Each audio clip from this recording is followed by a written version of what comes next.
Estamos ao vivo. 8 horas em ponto.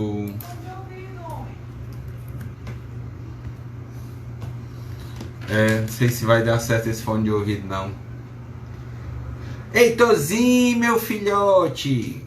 Filó, minha Nossa Senhora, que saudade de você, tudo bom? Filózinha, rapaz, quanto tempo. Só aparece porque é a live do Roberto, tô sabendo. Tô aqui avisando pra ele, viu, Filó, que a gente já tá no ar. Esperando aí o pessoal chegar, ó.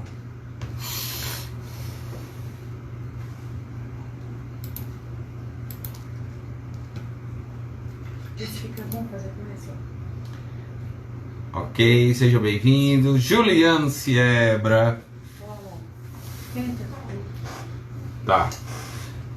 Minha assessoria aqui tá me recomendando usar o fone de ouvido. Da última vez eu fiz a live com o Daniel, achei que o som da minha voz fica parecendo que eu tô dentro de um túnel. Magalhães. Seja bem-vindo. Pessoal, vocês me escutam aí? Me dê aqui, Danielzinho. Seja bem-vindo. Pois é, tô esperando ele, Daniel. Falei aqui pelo WhatsApp ele há 3 minutos antes. Dá pra me ouvir, negão? Tô dentro de um copo.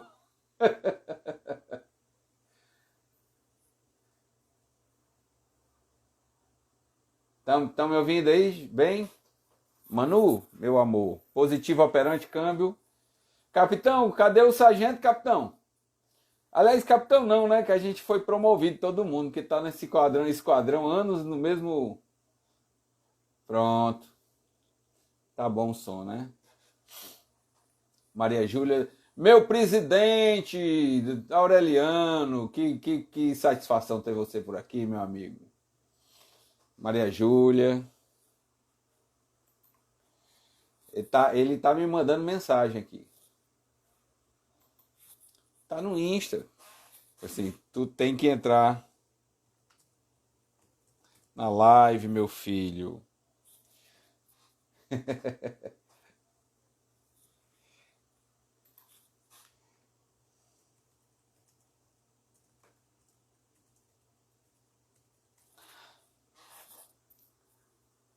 Até eu, cega, te escuto. Olha aí, Nicole Rangel me prestigiando, meu Deus.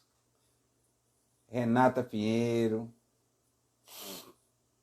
Mauricinha, meu amor, tudo bom? Pois é, ele tá lá no Instagram pedindo aqui orientações. Eu já expliquei para ele que ele tem que entrar.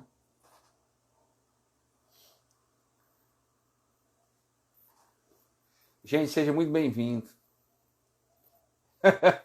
O Juliano disse que ele tá passando tênis pé baruel. Professor Aureliano, rapaz, você show perto, é o que vocês estão fazendo lá na associação, viu? Parabéns aqui de público. É isso aí. Tá travando? Não, para mim tá tudo ok. Carolzinha, seja bem-vinda. Vamos esperar o homem chegar.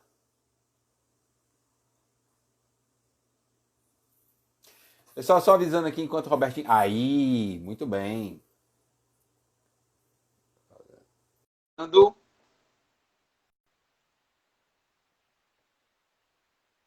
Cadê? Aguardando o Roberto Real. E agora... Aê, garoto! Olá. Eita, eu vou ter que me afastar. Aí, aqui, né? tudo bom, meu irmão? Deixa eu ver aqui o celular. Tá, a sua conexão tá meio ruim, viu? Ih, cara. Tá Tá me ouvindo? travando. Tá travando? Pronto. O som tá um pouco baixo e tava travando, mas tá melhorando agora. Peraí. Pronto? Vou ver se eu me... Me escuta ver bem? se eu escuto perfeitamente. Talvez você não esteja me escutando, né? Tá me A escutando? Diana tá perguntando cadê a camisa florida. Para mim ou para o Roberto essa pergunta? Que É para você andei... que eu estou acompanhando, né? E agora foi meu aniversário dia 2 de agosto, rapaz, eu recebi uma enxurrada, viu, meu amigo? Eu tô com figurino para fazer lives Tá o próprio Havaiano, tá o Magnum, da série Magnum.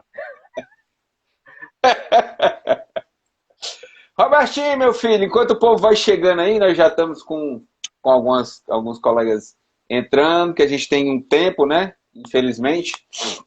Eu vou começar usando aqui. óculos. Não. Tá me ouvindo bem? Eu tô achando um pouco baixa o som, mas dá para ele escutar bem. Tá. Queria saber se o restante... Olha o Halley. Meu Deus, Halley, meu Deus. O bailarino. O UFC todo aqui, rapaz. O bailarino, Halley. Meu parceiro de dança. Rapaz, Roberto, eu até separei aqui uma música. Eu separei uma música especial para ti. E eu separei um negócio aqui legal. A gente já começou, né? Sim, vamos nós. Bom, então vamos lá. Take 1. Olha aí. Mobilete Pictures.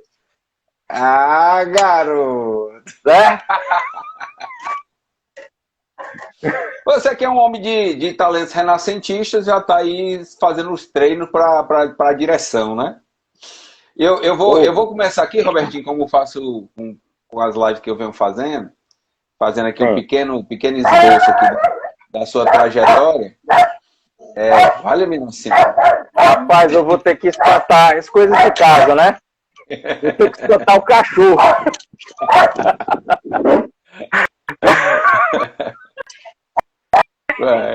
Só acontece coisas de live, né? Pronto. Roberto Real Linhares, meu dileto colega da Faculdade de Direito, ele é graduado pela Universidade Federal de Ceará e tem 2 especializações, sendo um em Direito Público, né? E também tem uma experiência como docente em curso de Direito da UIDA em Brasil, FANO e Universidade de Fortaleza. Atualmente, ele é mestrando da Unicristo, está fazendo um mestrado acadêmico em Processo, Direito e Desenvolvimento, com área de concentração em Direito, Acesso à Justiça e Desenvolvimento. O Roberto foi conselheiro do Tribunal de Ética da OAB Ceará e presidente ali da Comissão de Propriedade Intelectual, Mídias, Entretenimento, Direito e Novas Tecnologias. Ele é palestrante, consultor em propriedade intelectual, comunicação e entretenimento e tem uma efetiva vivência, uma militância forte no direito privado com foco nas negociações empresariais, imobiliário, direito de família. Atualmente é advogado do escritório Maciel e Linhares, advogados associados, e também tem uma atuação na área cultural. O Roberto é ator, tem vários trabalhos nas artes cênicas, né? Ele foi o São Francisco no espetáculo lá de Canidé. Aliás, espetáculo que lamentavelmente não foi adiante, que tinha tudo para ser um espetáculo correspondente aí a Paixão de Cristo que ocorre lá em Pernambuco, né? Francisco, homem que se tornou santo. Ele fez muito tempo parte da trupe lá do Haroldo Serra, da Iranisa Serra, onde se tornou, fez vários papéis. Inclusive meus sobrinhos, Roberto, tem uma história engraçada que meus sobrinhos chamam o Roberto de o Príncipe, porque era um papel recorrente. Rapaz, não é só você não. Eu tava, há um tempo atrás, eu estava dando aula na Unifor, numa especialização em processo civil. Aí, assim, uma aluna sentada na frente me olhava, mas obviamente não era aquele olhar de paquera, mas era, eu tô intrigado, eu fiquei olhando assim para minha roupa, se tinha alguma coisa. Aí quando acabou a aula, eu disse, professor, o senhor já fez alguma vez assim um papel de príncipe no teatro? Tal, é porque eu ia sempre com a minha mãe. Aí eu sou o próprio, né?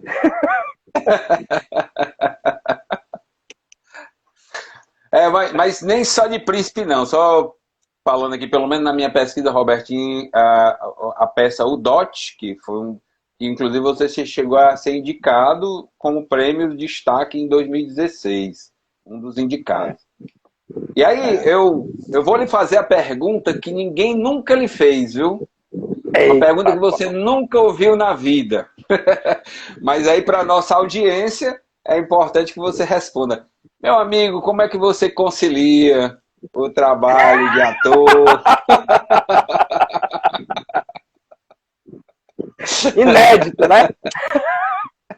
Pergunta inédita. Original, meu amigo. Eu trabalhei ela o dia todo. Uma pergunta que você nunca tivesse ouvido na vida. Rapaz, Marcelo, é interessante essa pergunta. Nos dias de hoje é interessante porque, assim, a gente vive esse clima já há algum tempo de dicotomia total, né, de sectarismo, entre aspas, separatismo, né? Ou você é verde ou é branco, ou, enfim. E aí, no caso, eu me lembro bem que quando eu ia para os ensaios do teatro, e eu chegava às vezes do estágio no teatro, e eu, obviamente, formal, de paletó e tal, então eu era, vamos dizer assim, entre aspas, o Mauricinho, ou então o representante do establishment, né, no caso. E tinha alguém que me olhava meio enviesado, algumas pessoas, por conta disso, né? Quem é esse fraldinha que está chegando aqui, né? E quando eu saía do teatro, chegava na faculdade de Direito, na querida Salamanca, né? E eu, às vezes, chegava com a roupa mais despojada, porque vinha do teatro. Então, eu era, entre aspas, o alternativo, né? Lembrando que o alternativo, naquela época, era uma designação bem pejorativa, né? Então, eu vivia nesse dilema. Hoje em dia, não mais, né? Hoje eu sou um advogado-ator, muito mais um advogado-ator do que um ator-advogado. Mas eu não sei de ser ator, aliás, me orgulho gigantescamente disso. Fiz e ainda faço alguns cursos de extensão, enfim, até para a minha profissão, né? Opa, deu um probleminha aqui, travou. Pronto. Voltou? Alô? Voltou? Voltou, pronto. Pronto, Voltou. até me ajuda bastante, né, no caso, o teatro na minha lida, né, do dia a dia, como professor, principalmente, né, como advogado nas audiências, sustentação oral. Inclusive, quando eu era professor lá na FANOR, a coordenadora do curso de Direito, nossa querida amiga Márcia Sucupira, no caso, Márcia Sucupira, me autorizou a fazer 2 projetos bem interessantes de extensão como complemento de carga horária para os alunos, que se chamava, no caso, Direito e Teatro e Direito e Cinema. Então, o que eu fazia? Era aberto, né? Essa disciplina era uma disciplina que a gente chamava de optativa, né? No caso, que os alunos de diversos semestres poderiam se inscrever e eu aplicava técnicas do teatro na profissão e para o estudante que vai apresentar TCC, que vai participar de audiências, que vai participar de palestras. E no Direito e Cinema já era diferente. Eu dizia qual era o filme que a gente ia passar a cada 15 dias, né? E aí esse filme era passado para, enfim, quem quisesse assistir, porque era sábados pela manhã, ou seja, só ia quem queria mesmo. E depois do filme a gente fazia um debate onde eu provocava com algumas questões pertinentes ao direito. Principalmente direito constitucional, né? Direitos da personalidade, que hoje eu atuo bastante com isso no mundo das artes. E para que eu não ficasse dissociado, vamos dizer assim, do mundo da arte, eu procurei, de fato, né, além de atuar nas outras searas do direito, procurei, de fato, me especializar nesse campo aí da propriedade intelectual, né, do entretenimento, porque é um pé gigantesco dentro do fazer artístico. E hoje, graças a Deus, assim, eu presto assessoria para algumas agências de publicidade, algumas produtoras de cinema, alguns artistas, né? E tem de tudo um pouco nesse cenário que muitas vezes artistas e produtores de conteúdo, no caso, né, de cinema, por exemplo, às vezes acham que o advogado ou o jurídico não é tão importante. Né? E muito pelo contrário, porque é uma área que tem legislações específicas E se você não fizer de acordo, você pode colocar a perder todo um projeto, colocar a perder, por exemplo, os direitos patrimoniais sobre obra, né? Sobre uma obra artística. Aí, cara, dando uma quebra aqui, porque você falou um pouco do meu currículo aí, deixa eu só dizer que a faculdade não desvincula da vida da gente. A minha sócia no escritório, Maciel e Linhares. Esse Maciel aí é de uma pessoa maravilhosa que se chama Filomena Maciel. Nossa grande amiga Filó. Garoto. Certo? Pessoa maravilhosa. Pessoa maravilhosa, competentíssima, que eu tenho o prazer de conviver o dia a dia lá com ela. Ela e a Isabela, a irmã dela também, que é atriz. E Por falar em referência, Roberto, só ia dizer assim que estão aí presentes também a minha sogra, meu filho e o meu filhote Davi, a minha enteada e a Geritza, que quando a gente fez a divulgação da live, ela dizia assim, ó, só os artistas da faculdade. Eu vi e eu comentei lá, eu vi, né? Aliás, Geritza, foi bom tocar porque eu trabalhei com a professora Ângela, né? Professora Ângela, tá me ouvindo? Oh, pronto, deu uma travadinha, mas voltou. Professora Ângela, lá é grande produtora, grande professora, uma pessoa ligada às artes, à comunicação. Eu trabalhei com ela na TVE, TV Educativa, que depois passou a ser TVC, e trabalhei com ela na TVC nos sistemas de teleaulas. Então, eu fui assistente de produção, produtor das teleaulas, né? E eu conversava muito com a professora Ângela, enfim, né? Então, a gente tem, de alguma forma, alguma comunicação. E só para continuar, a minha orientadora hoje no mestrado, minha orientadora, no caso, sabe quem é? Nossa querida professora, doutora Faiga BD. Certo? Doutora Faiga, meu Deus do céu, quanto tempo. Pô, tá muito bem então, viu? Que a Faiga sempre foi fera, desde a época da faculdade, né? Muito sensacional, cara. Roberto, para a gente introduzir aqui ao tema, porque a gente escolheu conversar aqui sobre esse assunto, né? Eu estava aqui pesquisando um pouquinho antes da gente começar, né? Só para o pessoal ter ideia, né? A cada minuto, né? O YouTube recebe 500 horas de vídeos, né? O Instagram, por exemplo, já está na casa dos bilhões de usuários desde 2018. E, enfim, e mais do que nunca, essa pandemia forçou, para o bem e para o mal, as pessoas a consumirem e produzirem muito conteúdo digital, né? E esse consumo nem sempre é um consumo adequado. Eu mesmo confesso a você que quando eu vou fazer os vídeos lá da Mobilite Pictures, eu fico muito preocupado com isso. Porque eu nem sempre sei em que momento é que, por mais que seja um propósito de entretenimento, sem fins lucrativos, eu não monetizo os vídeos nem nada, eu não sei até que ponto é que eu estou violando os direitos do autor. E eu queria que você entrasse nessa questão, assim, o que é mais problemático hoje, né? Quando é que a gente sai da seara do simples uso recreativo, mesmo de homenagem, para começar a violar esses direitos de autor e de imagem? E depois a gente vai falar um pouquinho dessa distinção. Tá, então vamos lá. Primeiro é interessante mencionar, assim, que existe a chamada propriedade imaterial, né? Propriedade imaterial, aí lembrando aí, no caso, o velho conceito de propriedade, na verdade, tudo aquilo que é criado, né, tudo aquilo que diz respeito a obras intelectuais, pertence ao campo da propriedade imaterial. E dentro do campo da propriedade imaterial, a gente vai ter o direito autoral, né, que se subdivide aí em direitos patrimoniais do autor e direitos morais de autor. E nós temos também, dentro da propriedade material, a propriedade industrial, ou direito industrial, que aí a gente estuda marcas, patentes, no caso, segredos de negócio, contratos de transferência de tecnologia, de sigilo industrial, né, enfim. Então, são dois campos gigantescos que pertencem, no caso, à propriedade imaterial.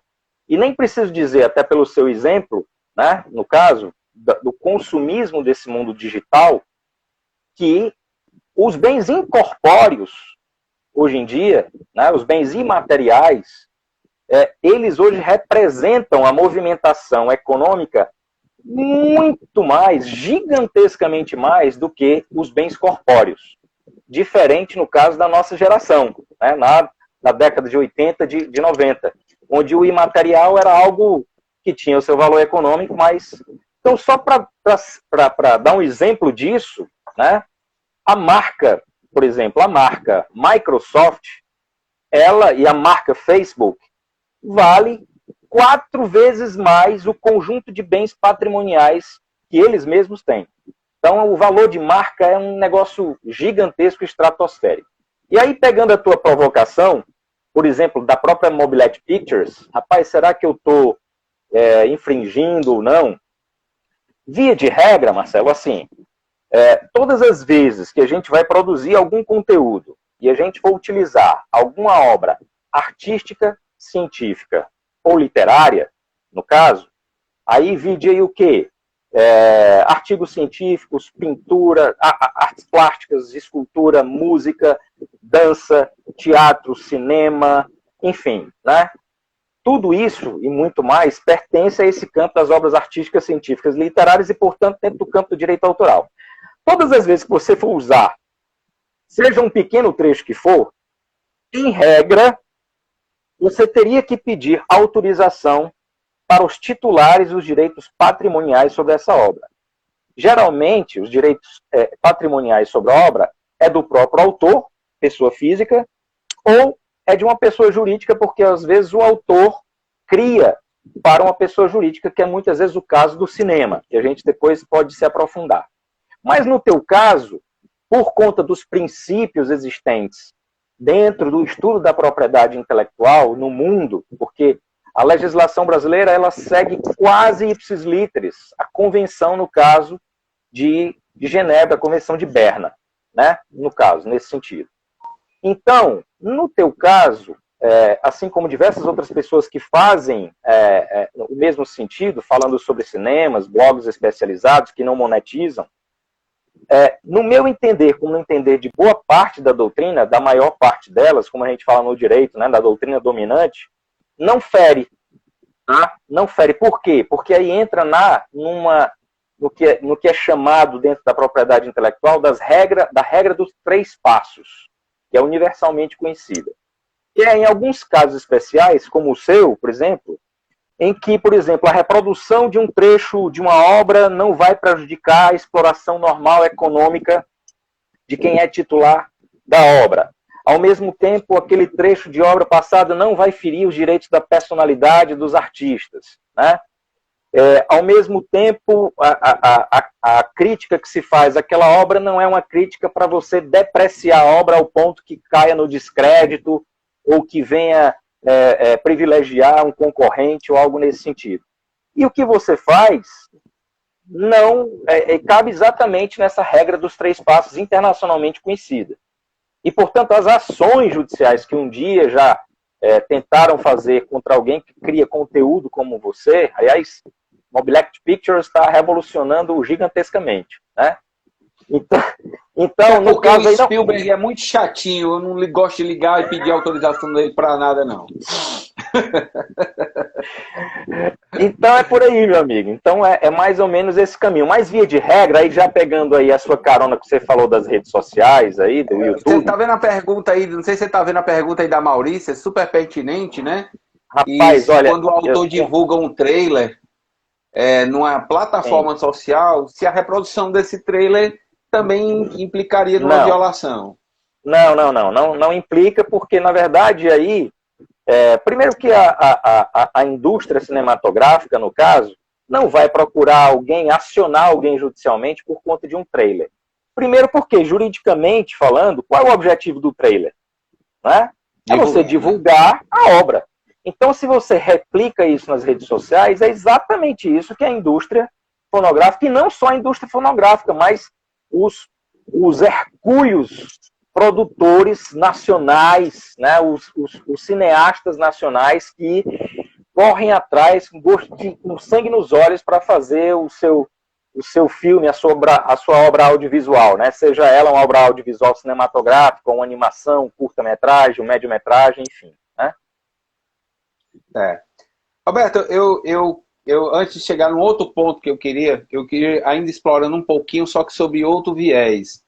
Eu ontem terminei de assistir o documentário sobre o João de Deus, né? E tem um trecho no final que aparece a população caminhando, né, indo lá para o centro, né, aquelas levas e levas de pessoas e tal. E hoje, né, por conta do que aconteceu, as pessoas algumas se sentiram muito enganadas e tudo mais. E o simples fato de você divulgar, de repente, a imagem da pessoa se dirigindo ali para o centro, poderia, para alguém, ser motivo de constrangimento, de embaraço e tal, não sei o quê. Aí eu te pergunto sobre o uso da imagem. Em que situações eu tenho forçosamente que pedir autorização para usar aquilo ali? Em que situações? Por exemplo, se alguém fizer aqui um hackeamento aqui dessa live e explorar essa sua tez maravilhosa e de forma indevida, em que circunstância em que circunstância a gente tem sempre que, olha, você tem que pedir, porque só fechando a pergunta eu percebo que as redes norte-americanas, eles embaçam o rosto das pessoas todas na rua às vezes, sabe? Uma preocupação que às vezes me parece excessiva, que a pessoa está na rua. Com certeza, bem excessiva mesmo. Mas vamos lá, é interessantíssima essa discussão sobre direito de imagem, até para a gente umas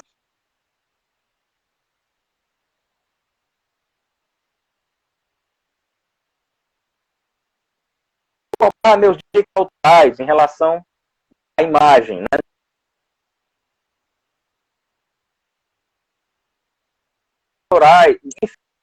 Direito de imagem é uma coisa, direito autoral é outra. O direito de imagem pode até estar uma parte conectado com os direitos autorais, mas os que a gente chama de direitos conexos aos de autor. Patrimônio de autor, Deu uma travadinha. Tá me ouvindo agora?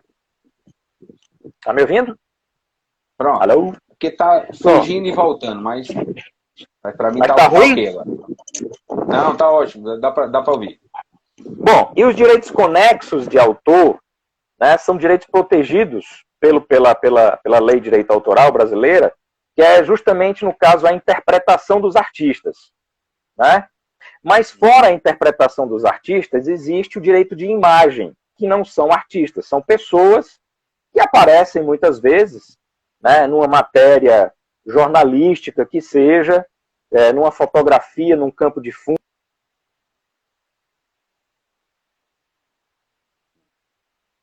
Parte da doutrina chama de imagem-retrato e imagem-atributo. A imagem-atributo diz respeito até ao que a gente conhece por honra, né?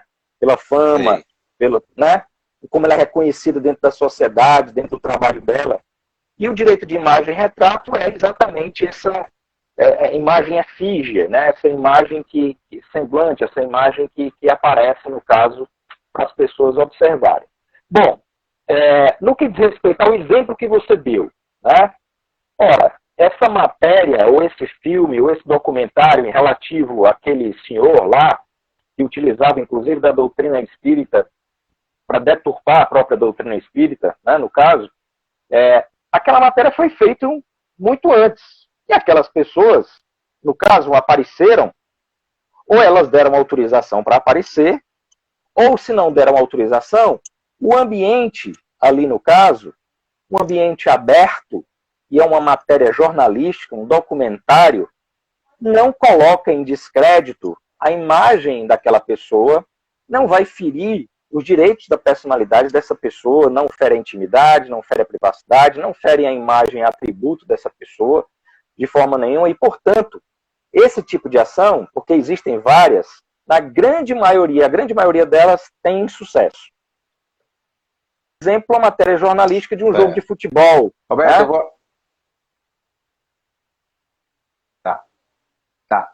Aí só um minutinho, que eu tô tendo uma dificuldadezinha aqui, que o teclado tá cobrindo as perguntas. Ah, Tá tá. troadozinho aqui o negócio. Porque eu te confesso que eu não tem uma consigo ler as pergunta aqui perguntas, não. Não, tem uma pergunta, inclusive, da Edilisa, que, por sinal, vai estar conversando com a gente aqui em breve. E ela é uma Edilisa, que além de documentarista. excelente psicóloga, documentarista, uma cineasta, enfim, premiada. Exatamente. E ela tá aqui perguntando como é que se cobra quando alguém que pede autorização, como é que você cobra isso? Né? Tem alguma tabela, alguma coisa? E também a Então, vamos Gerita lá. fez uma pergunta aqui, está escapando aqui, que tá ruim só. Mas vamos lá. Então vamos lá, né? Eu vou pegar a pergunta da Edilisa aí. Eu não sei se ela, por exemplo, ela está fazendo um documentário, né? A Edilisa é uma documentarista, ela está fazendo um documentário. A natureza da obra dela, como o próprio nome está dizendo, é documentar, né? O bicho tá rindo aí, é porque deve ter saído alguma coisa engraçada aí, né? Então ela O está Daniel querendo. disse que eu te mandei embaçar a tua imagem para não ter cobrança de direito autoral. Olha, mas aí, por exemplo, já é um equívoco. Você falou direito autoral, né? Aí não, a direito de imagem, né? né? Então vamos lá. A Edilisa está fazendo um documentário. O mais comum não é nem o documentário, o mais comum é uma obra audiovisual cinematográfica mesmo, com um enredo.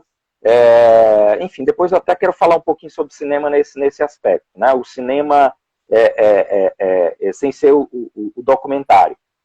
Mas vamos lá, no caso do documentário, como a natureza da obra é documentar algo, é retratar algo de uma determinada situação, de um determinado cenário, ou a história de um lugar, ou a história de alguém, né, nesse sentido.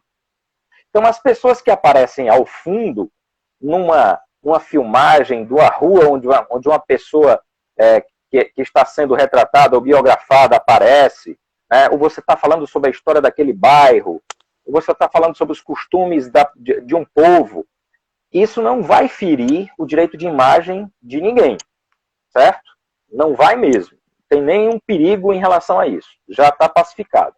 Agora, se você vai colher o depoimento de alguém que mora por ali, Roberto, eu não posso? Pode. Mas uma assessoria jurídica que se preze, especializada, por cautela e proteção do produtor, né, e do criador dessa obra audiovisual, no caso documentário, né, do documentário, a gente prepara um documento para que a produção leve, né, que é a famosa seção, no caso, dos direitos de imagem, ou dos direitos da personalidade, que a gente adequa à legislação pertinente da Constituição Federal, né, a Lei 6.533, a Lei 9.610, enfim, né, e outras leis. O que ocorre muitas vezes, aí respondendo também a Edilisa, é que muita gente que trabalha em produção faz o famoso contrato copia e cola da internet. E aí, muitas vezes, esses contratos esquecem de colocar alguns pontos bem importantes que estão na lei e você acha que está protegido e não está. Porque dentro da propriedade intelectual, principalmente do direito autoral, na dúvida ou no não complemento do que está na lei, por exemplo, dentro de um contrato, de um instrumento de negócio jurídico, na dúvida, aquela cláusula se torna nula. E na dúvida, a interpretação é restritiva em favor, no caso, da pessoa retratada. Entendeu? Então é importantíssimo que eu vou dar exemplo de um caso que eu fiz uma assessoria, não sei nem se eu posso citar, mas, enfim, de um grande cineasta, de um grande produtor cinematográfico, de um grande diretor de cinema, amigo do Glauber Filho, amigo da Edilisa, né? E tem 3 letras no nome. Enfim, eu fiz um trabalho para ele, no caso, que ele está fazendo uma obra que é uma parte documentário e é uma obra de fato cinematográfica contando uma história com um certo enredo com interpretação de atores, com todo um trabalho desenvolvido de outras obras envolvidas, como música, enfim, né? Direção de arte, por aí vai. Então, a obra em si, dele, é retratando um grande artista plástico da história brasileira e internacional. Nós já sabemos que existe lá uma decisão do STF que não precisa, para você fazer a biografia de alguém, você não precisa de uma autorização. Mas, ao mesmo tempo, nós temos lá no Código Civil e na própria Constituição Federal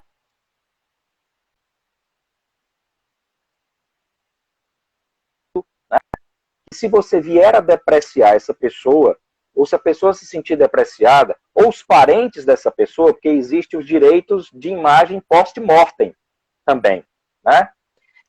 Aí essa pessoa pode acionar. Então, várias obras audiovisuais, depois de prontas, já foram barradas por conta de uma liminar que nunca se resolveu o processo e essas obras estão engavetadas. No Rio de Janeiro tem vários casos. Então, é pertinente, é interessante que você, de fato, no caso que eu estou dizendo que eu fiz uma assessoria, eu preparei, pronto, eu vou dar outro exemplo, As Cartas da Mãe de Chico. Você se lembra desse filme? Lembro demais. Pronto, então eu me lembro que na época o Glauber foi ao escritório que eu trabalhava e eu fiz um documento, um instrumento particular, né, bem detalhado, bem especificado, de acordo com a legislação, pedindo, no caso, a autorização, nem era necessário, mas era pedindo a autorização para que o herdeiro, no caso, do Chico Xavier, assinasse, não colocando nenhum empecilhos como a falar sobre os dados biográficos ou citar a obra do Chico Xavier. E da mesma forma eu fiz, no caso, com esse diretor que eu fiz assessoria jurídica. Então a gente fez documentos específicos para os herdeiros, que era mais de um, e os herdeiros todos assinaram, no caso, e a gente, inclusive, a gente que eu digo, a produção, né, pagou até um valor XYZ para que não tivesse futuramente nenhum problema em relação a esse tipo de questionamento sobre o direito de imagem dessa pessoa retratada, né, e resolveu o problema. Então, via de regra, se alguém que cria um conteúdo estiver assistindo a gente aí, né, via de regra, é importante sim que tenha uma assessoria jurídica especializada para elaborar um documento nesse sentido. E às vezes a gente sabe que quem trabalha com criatividade, quem é artista, ou criador mesmo de obras artísticas, científicas e literárias, não está preocupado com a criação, não está preocupado com as formalidades. E a gente que trabalha com direito sabe que algumas formalidades são imprescindíveis para isso dar certo, né? Tá certo. Ô, Roberto, a Maurício fez uma pergunta aí, que é interessante, que assim, inclusive com relação à história do uso de imagem, que você postou no Instagram. Ao colocar isto no Instagram, eu estaria tacitamente dando autorização, tornando ela pública e autorizando tacitamente que isso fosse utilizado por terceiro? Eu acho que é uma pergunta que prescinde até quem é da área ou não, porque o Instagram hoje em dia, o Brasil é o terceiro país que mais usa o Instagram, né? Não só o Instagram, viu? Exato. Enfim, assim, a quantidade de fotografias que são geradas é um volume colossal. Então, assim, o fato de eu ter colocado numa rede social, tornado quase que digamos que o meu perfil seja aberto, eu estaria autorizando tacitamente a utilização ou não? Ou tu vai começar a resposta com depende, que é... Aliás, tem até um meme nesse sentido, né? Que é o meninozinho segurando aqui, sendo segurado pela mãe para ele responder que ele é advogado, para ele entrar na discussão para dizer depende. Mas vamos lá. Mas vamos lá. Tem duas respostas aí nessa pergunta, tá? Primeira, todas as redes sociais que você participa, vou dar o exemplo dessas duas mais conhecidas, Facebook e Instagram. Quando você posta uma imagem lá sua, você automaticamente autorizou o Instagram e o Facebook, no caso, na verdade é a mesma empresa, né, no caso, a utilizar suas imagens tranquilamente. Você está cedendo os seus direitos de uso da sua imagem, da sua fotografia, da sua imagem efígie, né, para o Facebook, para a rede social Instagram, utilizar como elas quiserem, em que sentido? Para divulgação das redes sociais. O Instagram está usando a minha imagem para divulgar, não pode? Pode, porque quando você vai cadastrar lá o seu perfil nas redes sociais, aqueles termos de condição especiais de participação que você não lê, tem dizendo exatamente isso. Que você dá autorização para saber onde você está, a sua geolocalização, que você dá autorização para que as propagandas com o seu perfil apareçam na sua timeline, que você dá autorização para o uso da sua imagem para efeitos de divulgação, respeitando a sua privacidade, a sua intimidade e pipipipopopó, né, no caso. E aí veio a Lei Geral de Proteção de Dados, veio não, porque ainda não entrou em vigor, para dar um pouco, vamos dizer assim, contrabalançar isso aí, né, porque a gente não tem condição de ficar lendo todos aqueles termos de condições gerais, e isso cai até naquelas discussões das cláusulas leoninas. Mas aí a segunda pergunta... Deixa eu só fazer um parêntese. Só fazer um parêntese, só uma curiosidade de como isso é grave e a gente realmente não lê, até porque são quilométricos os termos de uso. Houve uma empresa que eu estava lendo, que uma empresa colocou no meio, só para fazer o teste, né, uma brincadeira, assim, que a pessoa autorizava, doava a alma dela, né? E parece que foram mais de milhões de cadastros depois, e vários meses até que alguém se desse conta e percebesse daquele absurdo que tinha sido colocado lá, meio que de brincadeira. Então, realmente ninguém lê termos de uso, né, nem política de privacidade. Mas desculpa me interromper, pode continuar. Não, pertinente. E é por isso que agora, quer dizer, já era para ter entrado em vigor, e não entrou aí por uma discussão eminentemente econômica dos grandes provedores e questões políticas, a Lei Geral de Proteção de Dados, que já está em vigor há muito tempo na Europa, principalmente na Espanha, né? A nossa lei procura se espelhar na lei espanhola, que é para exatamente contrabalançar isso aí, para dar um equilíbrio, né? Não é? Peraí, cara pálido, eu estou participando da rede social, mas você tem que ter cuidado com os meus direitos de personalidade, e não é tudo que você pode autorizar que está ali. Os meus dados não estão ali para ser comercializados ou compartilhados com outras empresas, né? Porque vai ferir, no caso, a intimidade, a privacidade, o nome, outros direitos de personalidade que não são, que eu não quero que sejam divulgados, onde eu moro, enfim, né? No caso. Mas a segunda resposta aí da pergunta da Maurícia eu, Roberto, tenho a minha rede social, eu posto a minha imagem lá. Você, Marcelo, que também participa como meu amigo lá na rede social, você não tem o direito de usar a minha imagem como quiser. Não, você não. Tá? Você tem que pedir a minha autorização, no caso, nesse sentido. Mas, muitas vezes, quando se usa a imagem de alguém para fazer um elogio, para enaltecer algo, né, nesse aspecto, não vai ferir os direitos da personalidade. Há somente que fazer aí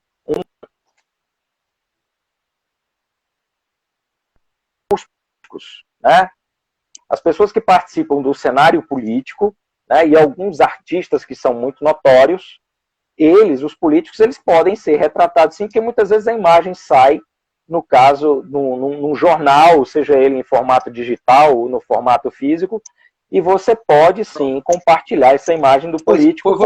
Eu vou até pegar o gancho aqui para jogar a pergunta do Daniel, que eu estava doido para colocar, que eu achei muito pertinente, sobre a história da imagem jornalística, né? A imagem que é veiculada jornalística, se você pode utilizar aquilo ali para fim de paródia, para crítica, para alterar e tal. Como é que fica isso?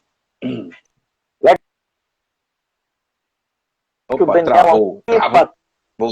Oi. Voltou? Pronto, voltou. Eu me lembro que o Daniel... Real está online, meu Olha, rapaz, a minha querida mãe, olha aí, ela conseguiu abraço entrar, grande pra ela, rapaz. Ela estava apanhando o dia desse que não conseguia entrar, então ela entrou, maravilha. Bem-vinda ao mundo digital, minha mãe. Então vamos lá.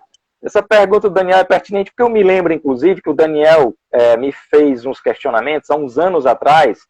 Ele estava desenvolvendo mais um texto dos tantos milhões de textos que ele faz com tanto critério, enfim, né, com tanta riqueza, né? O Daniel conta histórias de uma forma maravilhosa, né, nesse sentido. Então eu me lembro que o Daniel tinha me feito uma pergunta que ele estava pensando em fazer acho que era um espetáculo, era uma obra audiovisual que iria retratar a figura do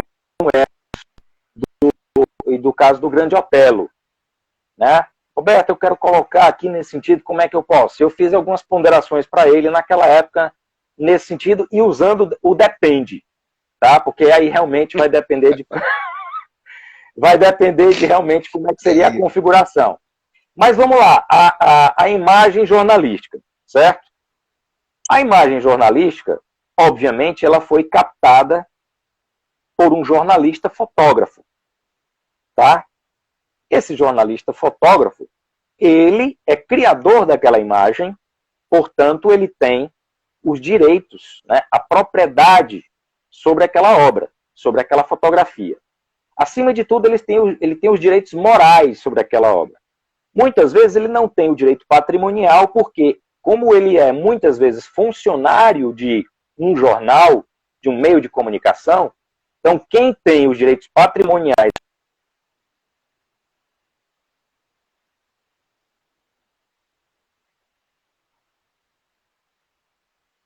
não existe regra, aquela obra artística é, no caso, da empresa, da pessoa jurídica.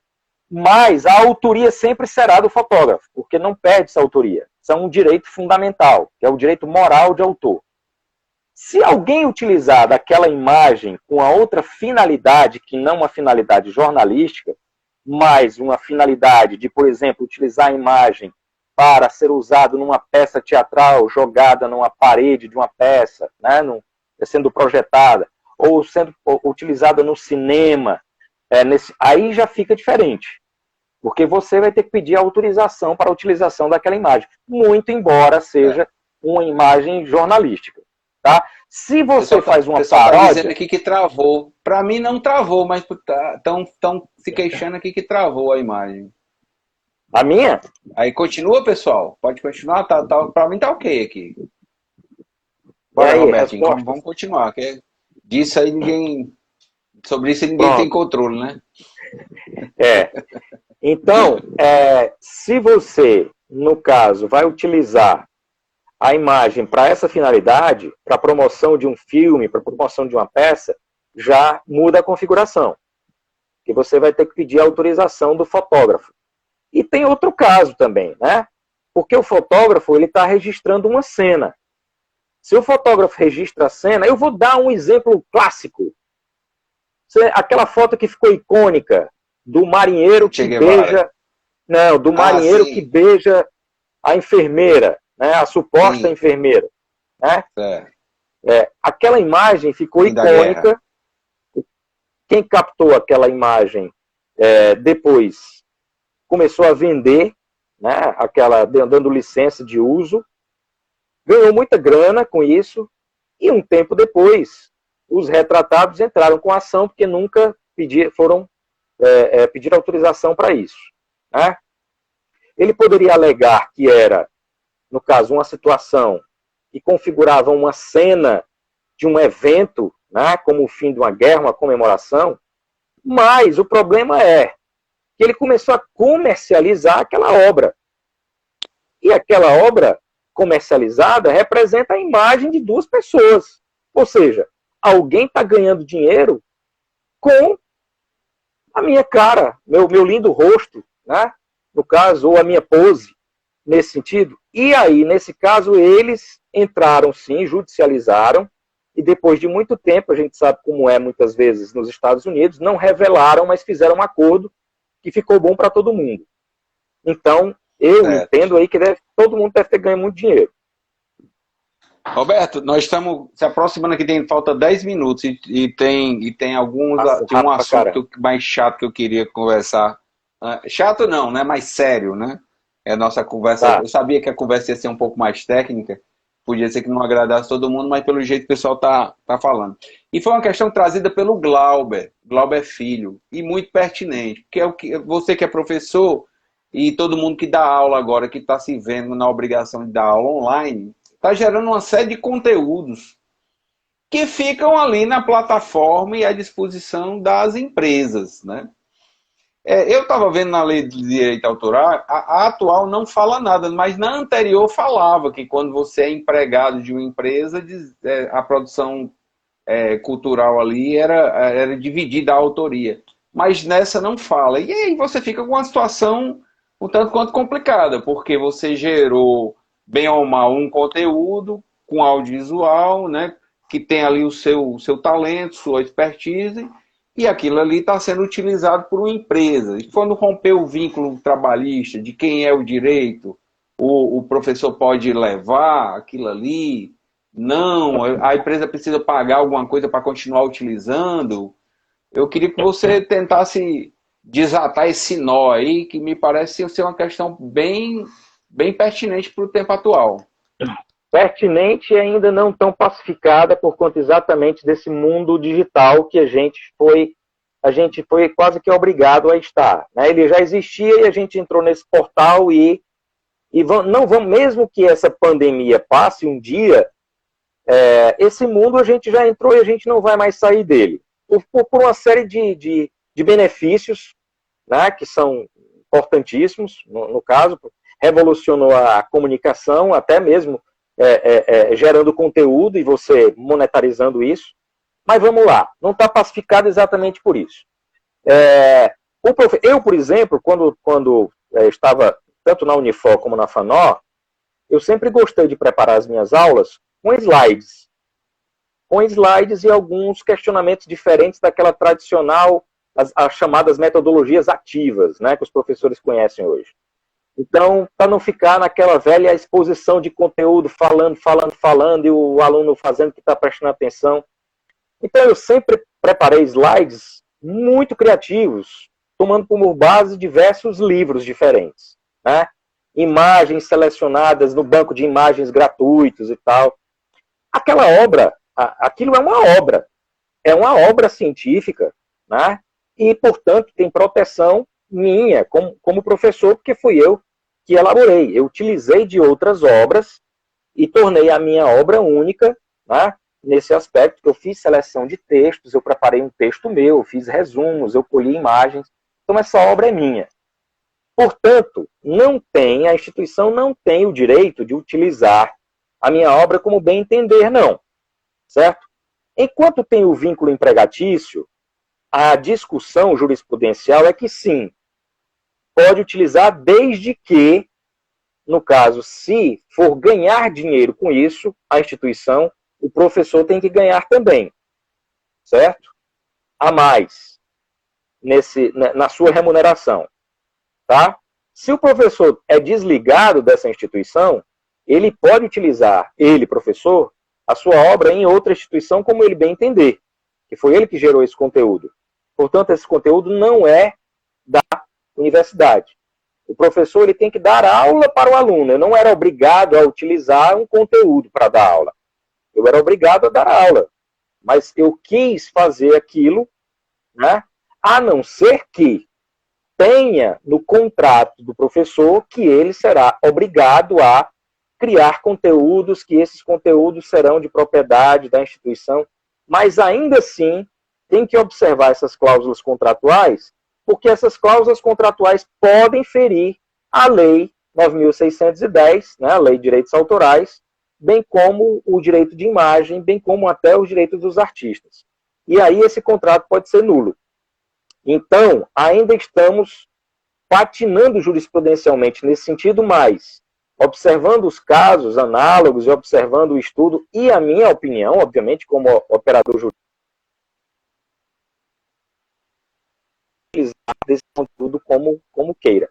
Eu fazia isso muito com os meus alunos. Quando não era obrigado a postar o conteúdo, professor, me deu o slide aí e tal. Eu disse, rapaz, eu não uso o slide para vocês fazerem prova embasada no slide, não, porque o slide demorou muito tempo, isso aqui é protegido por direito autoral, e eu, às vezes, era meio antipático nesse sentido, tá? Sei. A professora Nívia aí fez uma pergunta se os cursos preparatórios, essa lógica vale, né? Não tem diferença nenhuma, não. É a mesma coisa. Não. Né? Aliás, grande abraço para a professora Nívia, uma excelente professora, dá aulas aí online já.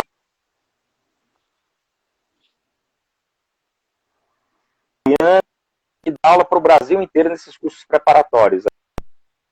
Mas é a mesma coisa, no mesmo sentido, Nívia. Certo. Ô, Roberto, eu vou aqui tocar uma música que muito antes do TikTok. Muito antes do TikTok, existiu, numa outra galáxia, uma performance feita pelo Roberto Real desta música aqui, ó. Peraí. Já imagino, viu? Ai, não, peraí, calma. É de um xará seu? É. Estou tão sozinho. Dá pra ouvir? Entendedores entenderão, né? Uma performance incrível, né? Mas eu coloquei essa brincadeira aqui para te fazer só a última provocação, que a gente está acabando o tempo, que o TikTok está sendo acusado de ser uma plataforma que se apropria dos dados das pessoas e tal.